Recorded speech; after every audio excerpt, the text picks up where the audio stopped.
The title of the Gosho is, The Pure and Far-Reaching Voice. Let's first listen to the background of this Gosho. This letter was written at Ichinosawa on Sado Island in 1272 and addressed to Shijō Saburō Saemon-no-jō, commonly known as Shijō Kingo, a samurai and one of Nichiren Daishonin's followers who lived in Kamakura. It was prompted by the Daishonin's gratitude for offerings that Shijō Kingo had sent via messenger for his mother's third annual memorial service, held on the second anniversary of her death. Soon after the Daishonin was exiled to Sado Island, Kingo sent a messenger to him with various offerings. Through this messenger the Daishonin entrusted Kingo with his treatise The Opening of the Eyes, which he had completed in the second month of 1272. A few months later, Kingo himself made the journey to Sado to visit the Daishonin. He again visited the Daishonin in the fifth month of 1273. In this letter, Nichiren Daishonin first discusses the power of one person, the ruler, to influence an entire nation. This is especially evident in the propagation of Buddhist teachings, where the ruler's support can ensure that Buddhism will prosper, while his opposition will greatly hinder its spread. Citing historical examples, the Daishonin points out that the merits of the various Buddhist schools, which ought to be determined on the basis of their respective teachings, have all too often been judged according to the preferences of those in power. His own tribulations, he adds, arise from the very fact that he has dared to criticize the doctrines in which both the ruler and his subjects believe. Nevertheless, the Daishonin declares, in light of the Lotus Sutra, he is the Buddha's envoy and has made his advent in Japan in accordance with the Buddha's mandate. Moreover, the Lotus Sutra, whose essence he is propagating, has been affirmed by all Buddhas and encompasses all truths. Each word or phrase of the sutra contains the merit of all Buddhas and is therefore comparable to a wish-granting jewel that is said to possess the power to produce inexhaustible treasures. In the concluding section, from which the letter takes its name, the Daishonin explains the significance of the Buddha's pure and far-reaching voice. He designates this voice as foremost among the Buddha's 32 distinguishing physical features because it expresses the Buddha's mind or intent. This pure and far-reaching voice has been preserved in the written words of the Lotus Sutra. Thus the sutra is itself the living body of Shakyamuni Buddha. In feudal times, when Nichiren Daishonin lived, as well as earlier in India and China, the ruler and his ministers wielded a power over their subjects that was virtually absolute. As this letter indicates, without the sovereign's consent it was extremely difficult to propagate the Buddhist teachings, and monks were obliged to obtain the support of powerful patrons in order to protect the teachings. Now, however, in those countries where sovereignty rests with the people and freedom of religion is guaranteed, citizens carry out the mission to protect and propagate Buddhism. The Daishonin is ultimately emphasizing in this letter that the greatness of true Buddhism far surpasses such things as the authority of a ruler. Now listen to the Gosho. The ruler known as Duke Huan of Chai loved to wear purple garments, and as a result the people of his state all did likewise. The ruler known as King Chuang of Chu disliked women with thick waists. As a result, all the courtesans in the state strove to acquire slim waists, and many of them starved to death in the process. Thus, what pleased one man was followed by all the people in the country, even though it did not accord with their personal tastes. To give an analogy, the ruler is like a great wind that bends the grass and trees, or a great ocean that draws to itself all the rivers and streams. If the grass and trees do not bend before the wind, will they not be broken and toppled? And if the little streams do not flow into the great ocean, to where else will they flow? The ruler of a state is someone who in his former existence far excelled others in keeping the great precepts, and as a result heaven and earth and the various deities permitted him to become a ruler. The degree of merit he has acquired through keeping the precepts determines what country he rules. 2 or 3 persons are not chosen to be ruler, but only one, and the deity kings of earth and heaven, of the oceans and mountains, all gather around and protect him. How then could the people of that state turn their backs on their sovereign? Even if the ruler should commit evil or perverse deeds, the first, second, or third time he does so, the deities will refrain from punishing him. But if he carries out acts that are particularly displeasing to the heavenly gods and other deities, then they will at first cause unusual disturbances in the heavens and strange occurrences on earth in order to reprimand him. And if he goes too far in his misdeeds, the heavenly gods and benevolent deities will abandon his state. Or, if the merit that the ruler has acquired by observing the precepts should be entirely exhausted, then when the time comes, his state may simply perish. Or, again, if his crimes and evil deeds become exceedingly numerous, then his state may be overthrown by a neighboring kingdom. For better or worse, the people of the state will invariably share the same fate as the ruler. Such is the way of the world. And such, too, is the way of Buddhism. The Buddha long ago entrusted the protection of his teachings to the ruler.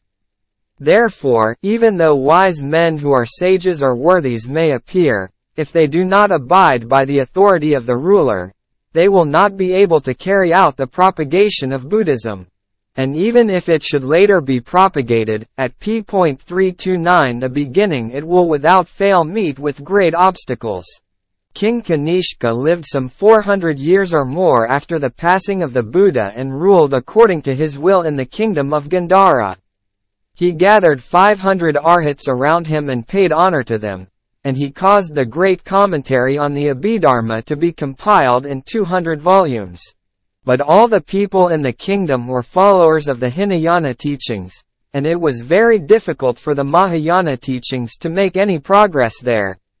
Moreover, King Pushyamitra led the 5 regions of India in wiping out the teachings of the Buddha and beheading Buddhist monks, and no one, no matter how wise, could oppose him. Emperor Taesong was a very worthy ruler. He acknowledged the Tripitaka master Suan Sang as his teacher and embraced the teachings of the Dharma characteristics school, and none of his subjects ventured to do otherwise. The Dharma characteristics school is a branch of Mahayana, but it teaches the doctrine of 5 natures, which represents a grave offense within the realm of Buddhism. It is an evil doctrine, worse than any of the fallacious teachings expounded by non-Buddhist religions, and should never have gained approval in any of the 3 countries of India, China, and Japan. In the end, it was discredited in Japan by the great teacher Dengyo. And yet, though the Dharma characteristics school was greatly in error, Emperor Taesong put faith in its teachings, and no one opposed his example. The True Word School bases itself upon the Mahavarachana, Diamond Crown, and Susadakara Sutras. These are known as the 3 basic True Word Sutras. In the reign of Emperor Suan Song, the Tripitaka masters Shan Wu Wei and Qin Kong Chi brought them to China from India.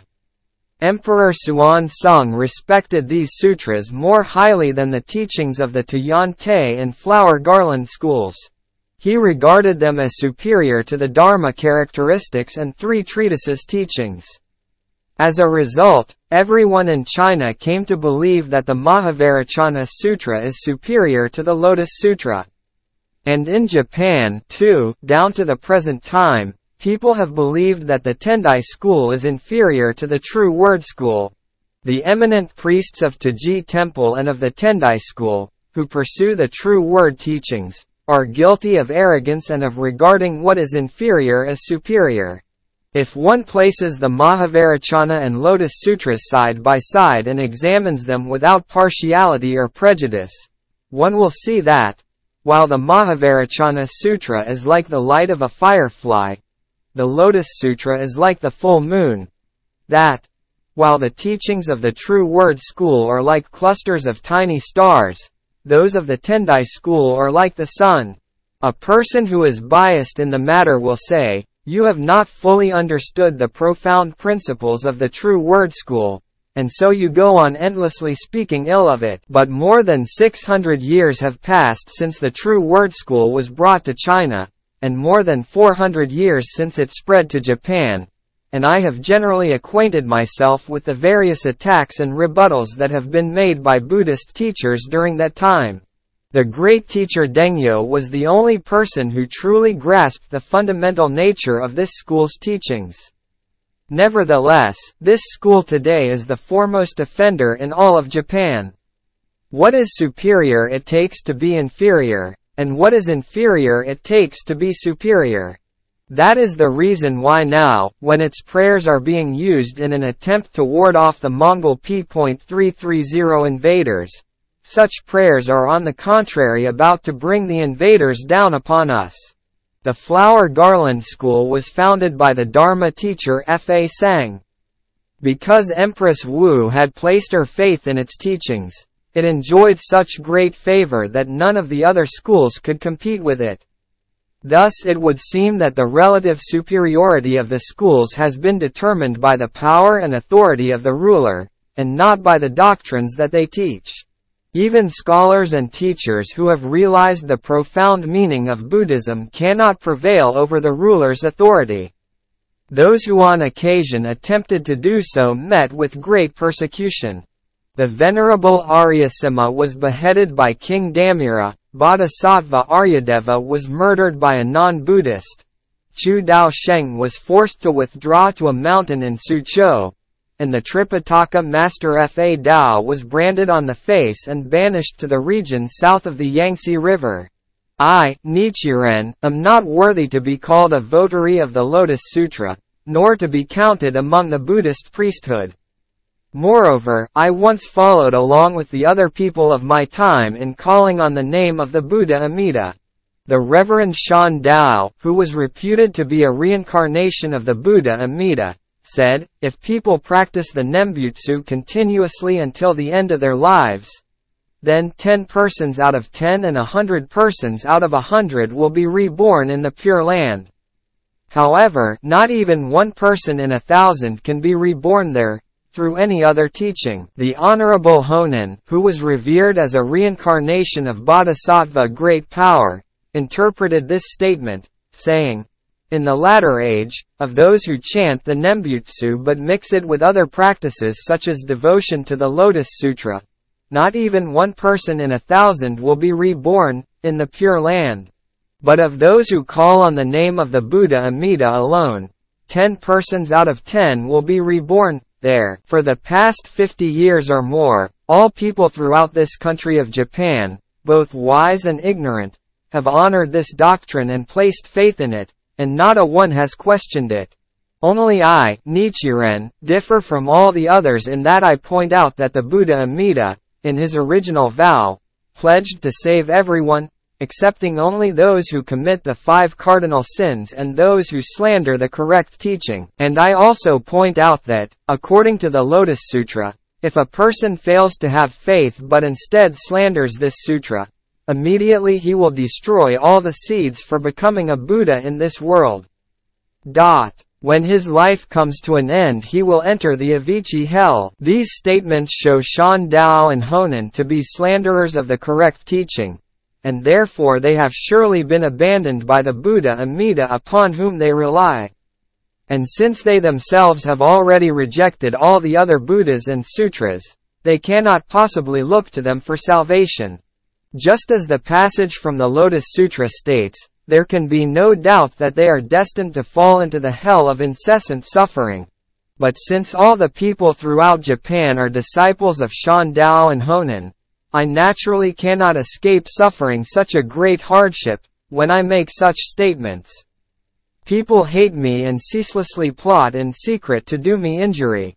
I will leave aside the various persecutions that I suffered earlier and merely mention that last year, on the 12th day of the 9th month, I incurred the wrath of the government authorities and, on the night of the same day, was to have been beheaded.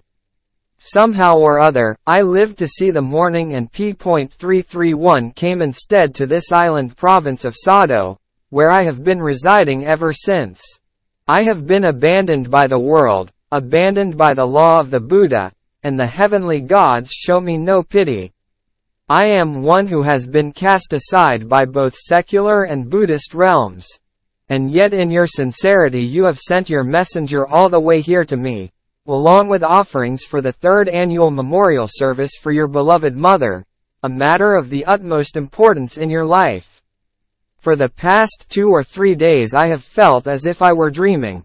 I feel like the temple administrator of Hoshoji who, in exile on the island of Iagashima, suddenly encountered the youth who had long served him. When Yang Kong, the barbarian of the north, had been taken captive in China and was being brought south, he saw wild geese crossing the sky, and, thinking that they must have come from his homeland in the north, he sighed with emotion. Yet I believe that his feelings did not surpass mine. The Lotus Sutra states, if one of these good men or good women in the time after I have passed into extinction is able to secretly expound the Lotus Sutra to one person, even one phrase of it, then you should know that he or she is the envoy of the Thus Come One. He has been dispatched by the Thus Come One and carries out the Thus Come One's work. One who recites even one word or phrase of the Lotus Sutra and who speaks about it to another person is the emissary of Shakyamuni Buddha, Lord of the Teachings. And I, Nichiren, humble person though I am, have received Shakyamuni Buddha's royal command and come to this country of Japan. Thus it is apparent from the sutra that anyone who speaks a word of slander against me will be committing a crime that will condemn him to the hell of incessant suffering, and anyone who offers so much as a word or a phrase on my behalf will acquire greater blessings than if he had made offerings to countless Buddhas. Shakyamuni Buddha is the Lord of all the Buddhist teachings, the leader and teacher of all living beings.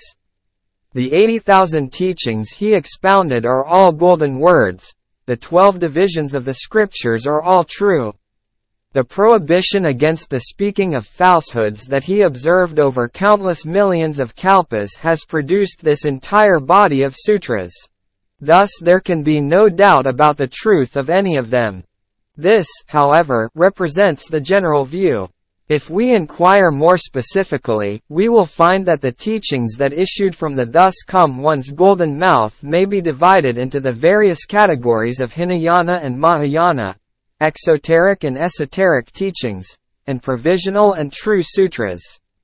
The Lotus Sutra says, honestly discarding expedient means, I will preach only the unsurpassed way. It also says, the world-honored one has long expounded his doctrines and now must reveal the truth. In view of these pronouncements, who could doubt that the Lotus Sutra represents the ultimate truth? And to this was added the testimony of the Thus Come One many treasures, and the Buddhas, of the 10 directions, extended their tongues to the Brahma heaven as further proof. Thus the entire text of this sutra is in fact 3 texts. Each phrase is 3 phrases, and each word is 3 words, for the benefit of the Lotus Sutra is such that even a single word of it embodies the threefold blessings of Shakyamuni, many treasures, and the Buddhas of the 10 directions. To illustrate, it is like a wish-granting jewel. One such jewel is the same as 100 such jewels. One wish-granting jewel can rain down countless p.332 treasures, and 100 jewels can likewise produce inexhaustible treasures. Or it is like grinding up 100 medicinal plants to make a pill, or to make 100 pills. Whether it be used for 1 pill or 100, the medicine will have the power to cure sickness. Or, again, it is like the great sea. Each drop contains the flavors of all the multitude of streams that pour into the ocean, and the ocean itself contains the flavors of all the streams that flow into it. The Lotus Sutra of the Wonderful Law is a general name, while the 28 chapters each have their particular names. Similarly, the Land of the Moon is the general name for India, while, more specifically, India is divided into 5 regions. Or we speak of Japan, which is a general name, or name the 66 provinces when we wish to be more specific. The wish-granting jewels are the relics of Shakyamuni Buddha. The dragon kings received them and carried them on their heads, and Chakra held them in his hand and caused treasures to rain down. The reason why the body and bones of the Buddha can become wish-granting jewels is because the great precept he observed over a period of innumerable kalpas imbued his body with its fragrance and permeated his bones, so that they became jewels capable of saving all beings. People say that a dog's fangs will dissolve when they come in contact with the bones of a tiger, or that a fish's bones will melt in the breath of a cormorant. Or they say that if one uses the sinews of a lion to make strings for a koto and plucks them, then strings made from the sinews of other animals will automatically snap, even though no one cuts them. The Buddha's preaching of the law is called the lion's roar, and the Lotus Sutra is the foremost roar of the lion. A Buddha has 32 features. Each of these features is endowed with the characteristics of hundredfold merit that Buddha has acquired. The knot of flesh on the crown of his head, the tuft of white hair between his eyebrows, and the other features are like fruit, while the practices that the Buddha has carried out in the past are like flowers that produce so many blessings. In this way, the 32 features come to appear in the body of the Buddha. One feature of the Buddha is the unseen crown of his head. Shakyamuni Buddha's body was 16 feet in height, but a Brahmin of the bamboo staff school was unable to measure it. When he attempted to see the top of Shakyamuni's head, he was unable to do so. Bodhisattva worthy of upholding likewise was unable to see the top of the Buddha's head, and so was the heavenly King Brahma.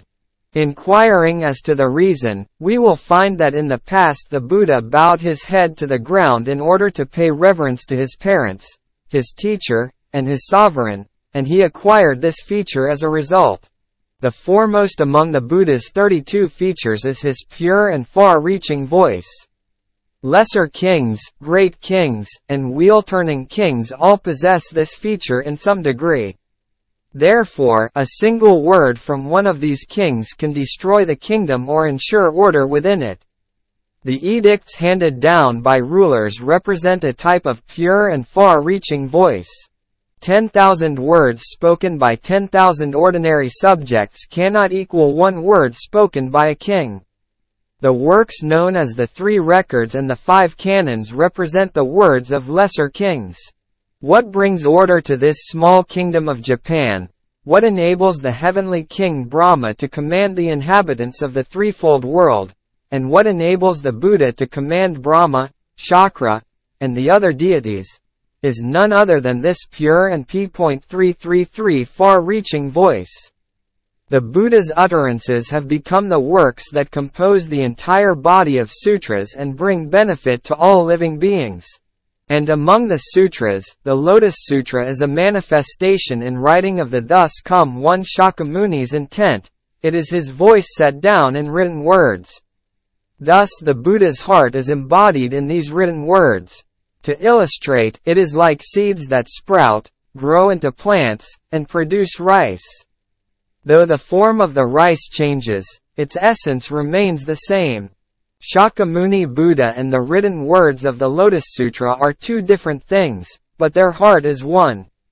Therefore, when you cast your eyes upon the words of the Lotus Sutra, you should consider that you are beholding the living body of the thus come one Shakyamuni. Shakyamuni Buddha is already aware that you have sent offerings all the way here to the province of Sado. It was in truth a most loyal and devoted thing for you to do. With my deep respect, Nichiren, the 9th year of Bunei, 1272, reply to Shijō Saburō Saemon-no-jō.